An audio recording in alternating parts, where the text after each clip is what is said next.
Forging Friendships Season 2 is sponsored by Iron Mountain Metalcraft, located in the beautiful Pigeon Forge, Tennessee area. Go forge a memory with Forged in Fire fan favorite Robbie Bowman.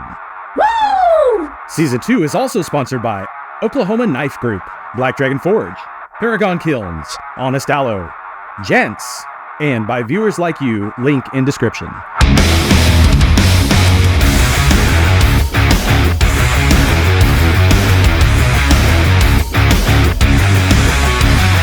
What's up everybody, I'm Philip Schrei and this is Forging Friendships. We are in Fort Worth, Texas today. We're checking out the restaurant right behind me. A friend of mine, his name is Patrick. He actually bought my Jeep from me a little while ago.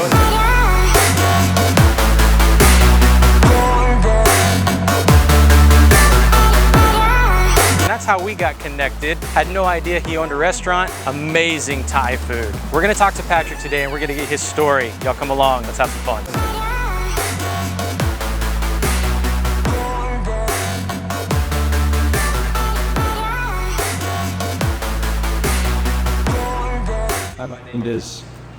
My name is 2 miles long.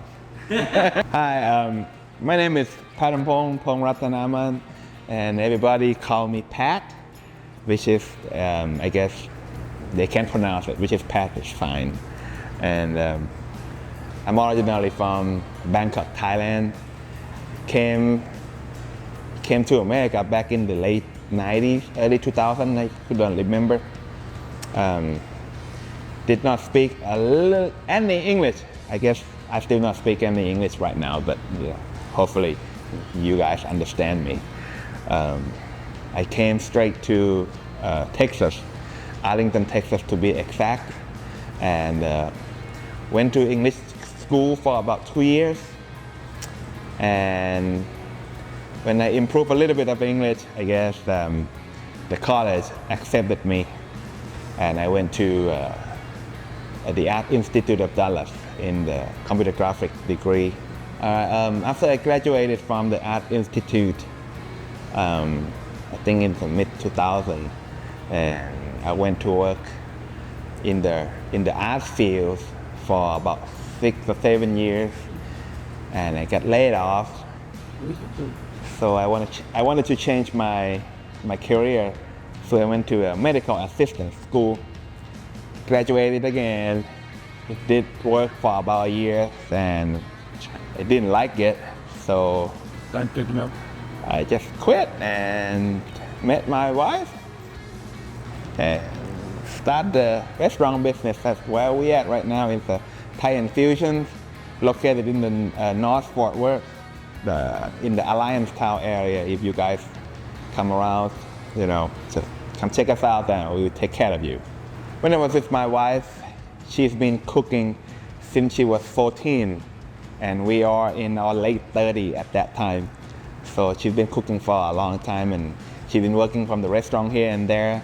And one day she said, "Hey, I didn't want to work for anybody anymore, so why don't we just open up our restaurant and use all of our experience just to open up?" Because when I was at school, I working in the, most of the kids that work in the restaurant at night and go to school in the morning. So I have the experience as a front man of the restaurant.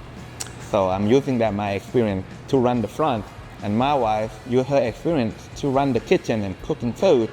So that's what we come up with, and we look around, get the location. It took us almost 2 years to get the place, because not everybody just gonna give you a key and like, hey, open up the restaurant here. So, we have to prove ourselves, came up with the business plan and stuff like that, introduce ourselves, show them who we are and what we do.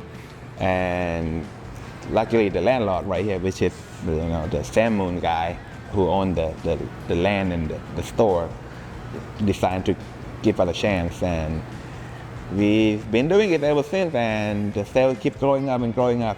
And even this pandemic, COVID-19, we got hit pretty good for the first 2 weeks, and we put the words out that we are a small family-run business, so y'all still got to eat, and you might as well support the local. And the business start back up like crazy. Instead of like from here, instead of climbing up like that, it was here and then here. So it was surprised. I'm like, wow, didn't see that coming from like here to here.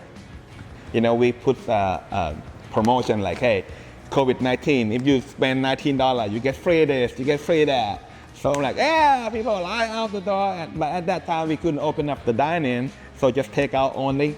And believe it or not, all the restaurants around here, that's always take out, which is, we had a hard time keeping up with the to-go box, bag. Everybody keep buying a box, so we need to come up with something different. We're selling 80% traditional Thai food and about 20% fusion food, which is we incorporate American, Chinese, stuff like that. It's called a drunken noodle. It's called drunken noodle, but it has no alcohol in it. The way they name the drunken noodle is because of people back home when they get, it's kind of spicy. When they get drunk, you eat that food, it kick the drunkenness away. So what you call that, awake? Wakes you up. You wake you up like, oh, no more. Yeah, now we can drive it home, but not in but it's not in America. It doesn't work that way. The hardest thing is time for ourselves, because the running the restaurant business is take up the whole time. It's like, because you no longer work from 8 to 5 like office people. Something. Let's say I have a guy coming to clean out the drain, to clean out the hood. I have to be here at 5 in the morning, and by the time that finishes, the restaurant is open. So I have to be here, or somebody has to be here all the way to 10 o'clock to clean it up. By the time we turn up the side, lock the door, it'll be 11 o'clock. Go to home, take sun up to sundown pretty much. And we open 7 days a week, so expect that there's no weekend. Luckily today is the Labor Day, so we get to close and we can do this. Otherwise you'll be customer walking in and I'll be like, hey, Mr. So-and-so. The best thing, we met a lot of people. We love what we do, and the income, to be honest. But because people have to eat, right? It's not many things that people need to manage: medical, food, clothes, house, vehicle. If you stay in with this, you're set. You're doing good. It's called essential. See everybody else closed during COVID-19. We get to open, even though it's hurting. But we keep running. I get to still employ my people. And they still have a job. So I'm proud of that. I have one customer. He lives out that way. He's way out of our deliveries radius. And one time his wife just got off from the hospital. She has to be in her house. Some kind of surgery. It's just her husband, which is one of our regular customers, called me, hey, my wife so-and-so really missed your food. But he can't get out of the house. I'm still at work. Can you make it happen? I cooked the food myself, and I went out of my way out there in the outside, about 10 miles up north, and drop it off, deliver it, and make her feel good. That's the relationship that we have from us to the customer. Out of our way, it's like a family. I treat everybody as like a family. We call them by name. If they come a lot, we remember our name. And my people, the people that work in the back, remember what he likes. Like, hey, Mr. Finley, how are you today? Are you gonna get chicken fried rice again? Yeah, and then they, in the head, and then we don't even have to plug it in, and they seem to be really, really happy. I like to cook some stir fries because when you work in the, especially in Thai restaurant, there's a 3 section: stir fries, soup, and the grill are together, and the appetizer. So when the order comes, the appetizer see it, they go make it. The one who stir fry, they go stir fries. The one who go making soup and the deep fry, they go do their job. I have to do all that. If the deep fryer doesn't show up, I have to go do the frying part. I like playing with fires. The fire literally going this high, man. They fried it. Like it's fun. So we are about to make just a basic chicken fried rice. Pre-cook the chicken. Oils, the sauce that we make, and sugar. That is very simple. In case if you want something spicy, we add chili. How do you do a lot of Thai restaurants do the spice rating? Spice rating, yeah. It goes by spoon. The mild, just maybe a tiny, and medium, maybe half, hot, full spoon, and Thai hot like 2.5 or 2. How hot is it? 'Cause every restaurant says the same. They go, Yeah. Ice. I've seen some people start going. Yeah, some they do that. We try to keep it, edible, not like, You ever had anybody come in that wants it ridiculous like that? They do. And most of the time they want to show off their girl. I can see that their face turn red. I'm like, you can't hold it.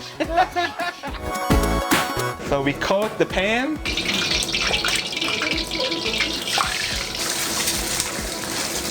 Chicken.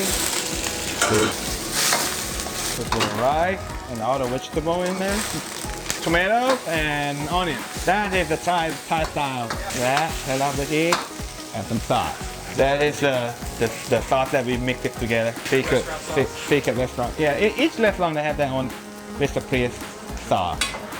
And a little bit of the sugar to cut the saltiness. There you go. Set the heat on. And now you stir it.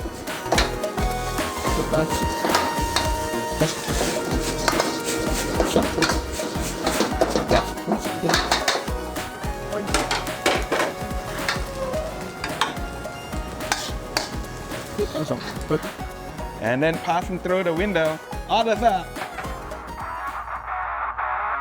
When there's no one sitting on the throne, let me be the one. So